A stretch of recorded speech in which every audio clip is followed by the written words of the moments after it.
بسم الله الرحمن الرحیم. درنو لیدونکو د عربي ژبې د زده کړې مینوالو، السلام علیکم ورحمة الله وبرکاته. کتاب العربیة بین یدیک، الجزء الأول، لومړی ټوک، لومړی جلد، شپږمه وحده، الوحدة السادسه، 11 نمبر درس. الحوار الثالث، دریم حوار دی. اول، دویم او نن دریم حوار دی. انظر واستمع واعد، وګوره، واوره او تکرار کړه. نن صادق او صابر په خپل منځ کې بحث کوي، خبرې کوي. صادق: هذا دا، هذه د مؤنث لپاره ده او هذا د مذکر لپاره ده.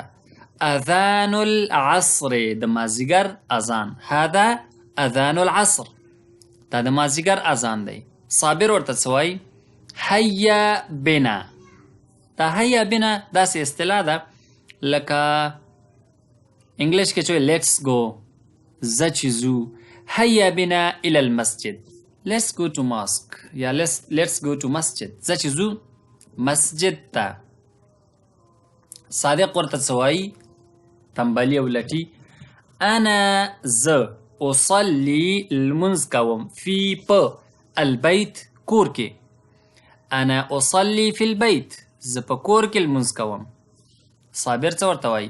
صلي، لږ مخکې مې ویل استیقظ، راپاسېږه، امر دی که نه.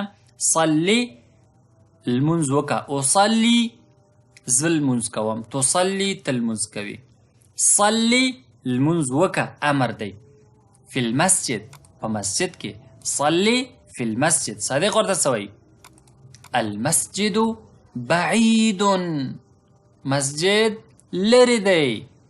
صابر ورته څه وایي؟ المسجد قریب، مسجد نږدې دی. یعنې ته چې ورته لرې وایې هغه لرې نه دی، هغه نږدې دی. المسجد قریب، مسجد نږدې دی. صابر ورته څه وایي؟ هل آیا، انت ته، مریض، هل انت مریض، یعنی دا لږ نږدې ځای چې استاد ته دومره لرې ښکاري، پوښتنه کوي که نه. هل انت مریض، آیا ته مریض یې؟ لا، نه. انا بخیر، زه ښه یم، جوړ یم، تکړه یم. صابر ورته څه وایي؟ انت کسلان، ته لټ یې. کسلان څه ته وایي؟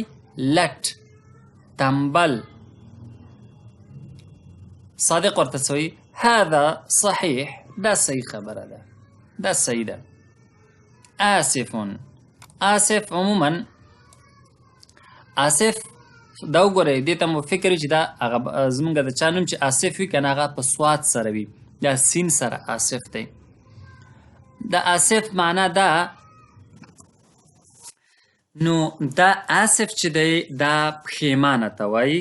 په اصل کې آسف پښیمانه ته وایي، خو دلته کیدای شي همدا مطلب هم وي چې پښیمانه یم، خو دلته مطلب دا دی چې تأسف، لکه موږ او تاسو وي په ډېر تأسف سره، که نه؟ کله چې وایو متاسفانه، په ډېر تأسف سره، دا هغه آسف دی. آسف مطلب ډېر متاسف یم، یعنې ډېر داسې خجالت یم. صابر څه ورته وایي؟ انا زه ذاهب تلونکی یم الی المسجد، مطلب دا دی انا ذاهب الی المسجد، زه مسجد ته ځم، زه مسجد ته تلونکی یم. صادق ورته وایي انتظر،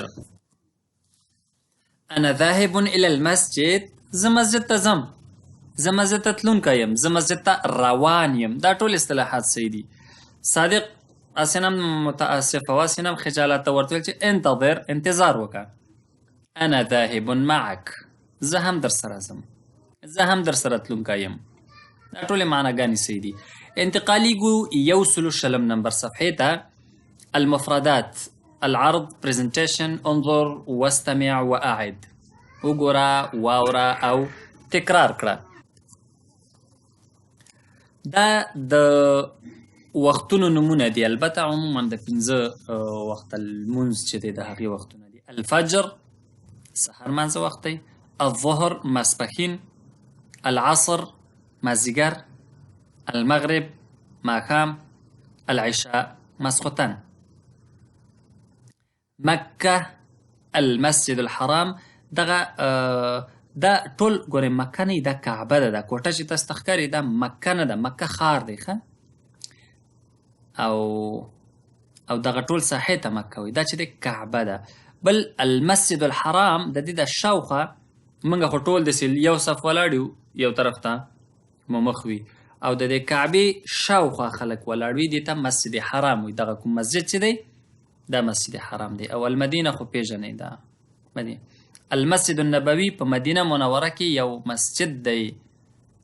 بریلوي حضرات هم ګمبز خضرا ډېر یادوي که نه، شنه ګمبزه. الاذان هم موږ او تاسې پیژنو. يسمع اوري، الصلاة المنز، يستطيع کولی شي، استطيع زه کولی شم، استطاعت پښتو کې مو یو، تستطيع ته کولی شي، نستطيع موږ کولی شو. يعمل کار کوي، اللیل شپه، يضع ږدي لکه انګلیش کې چې پټ، يضع ږدي کیږدي. منبه الارم، د الارم میم سم عربي کې ویلي. ينتظر انتظار کوي، صلاة الجمعة د جمعې لمونځ. قریب نږدې، بعید لرې. مریض مریض. کسلان تنبل، لټ. ذاهب روان، تلونکی. انتقالیږو 120 نمبر صفحې ته. رتب تمرینات ته البته داخل شلو. التدريب الأول، رتب الصلوات الخمس بوضع الأرقام 1 2 3 4 5 في المربعات.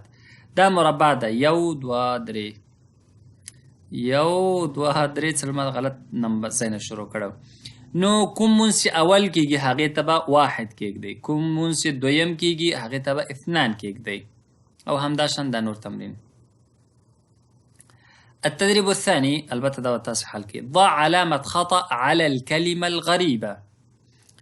دلته په دغه کې به تاسې غریبه کلمه پیدا کړئ. ما مخکې هم یو پیرې شرحه کړی چې عربي کې الغریبه، الکلمه الغریبه څه ته وایي؟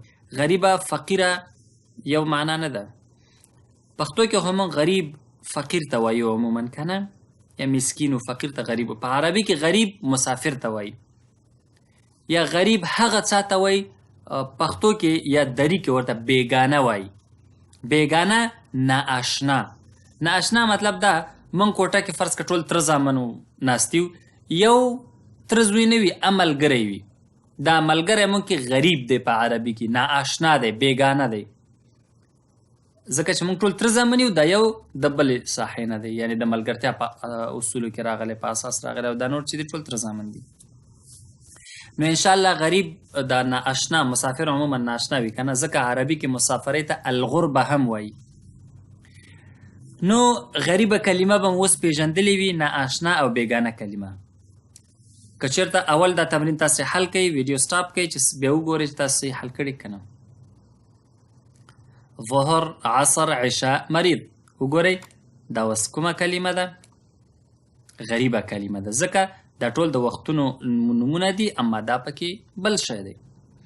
آسف، يسمع، يستطيع، يعمل. دا غریبه کلمه ده. ولی آسف پښیمانه دی. يسمع، يستطيع، يعمل دا ټول چې دي افعال دي، فعلونه دي که نه. اوري کولی شي، يعمل، آسف متاسف، یعنی لږ بدله ده. عشاء، شای، غدا، فطور. دا اوس د خوراکو نومونه دي، البته د خوراک او څښاک نومونه دي، او دا د وخت نوم دی. نه، عشاء هم د ماسخوتن ډوډۍ ده، ما ویل که عشاء دی. عشاء د ماښام ډوډۍ ده، شای چای، غدا د غرمې ډوډۍ، فطور د سباناری. نو شای پکې غریبه کلمه ده. سوریا، مصر، ترکیه، مکه غریبه کلمه ده، ځکه دا نور د هیوادونو نومونه دي، او دا د یو مشخص ځای نوم دی. طالب، کسلان، طبیب، مدرس. دی کې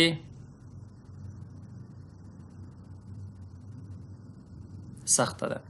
طالب زده کوونکی، کسلان لټ، طبیب ډاکټر، مدرس ښوونکی. نو کسلان ځکه دام د یو څوک دی، دام یو څوک دی، دام یو څوک دی، اما دا یو صفت دی لټ. سلطه، دجاج، لحم، سمک. تقریبا سمک هم غوښه ده، سره د دې چې په فقه کې مسله ده چې څوک قسم وخوري چې زه به زما د په الله قسم یا والله بالله هغه کوم رسمي قسم چې دی، شرعي قسم چې دی، هغه وکړي چې زه به غوښه نه خورم او هغه ماهي وخوري، هغه نه حانس کېږي ځکه ماهي دی. ځکه که زه چاته پیسې ورکړم چې ما ته غوښه راوړه او هغه ماهي راوړي، زه ورته تا ته خو ما ماهي نه دي ویلي، ما غوښه ویلې ده. نو ځکه ماهي بیل شه دی، غوښه بیل شه دی. خو په هر صورت یو نه یو قسم د غوښې نه خو نشي بیلېدلی ځکه مونږ خو غوښه کې راولو. او سلطه چې دی دا نو غریبه کلمه ده دلته. التدريب الثالث صل بين الكلمة والصورة المناسبة. مريض، بعيد، كسلان، قريب. قريب دادي، كسلان لت دادي، بعيد دادي، او مريض دادي چې کنولې لګولی دی. نو 121 نمبر صفحه وه. نن لپاره هم دومره درس بس دی. ونلتقي إن شاء الله في الدرس المقبل إن كنا أحياء، وإلى اللقاء القادم. أستودعكم الله والسلام عليكم ورحمة الله وبركاته.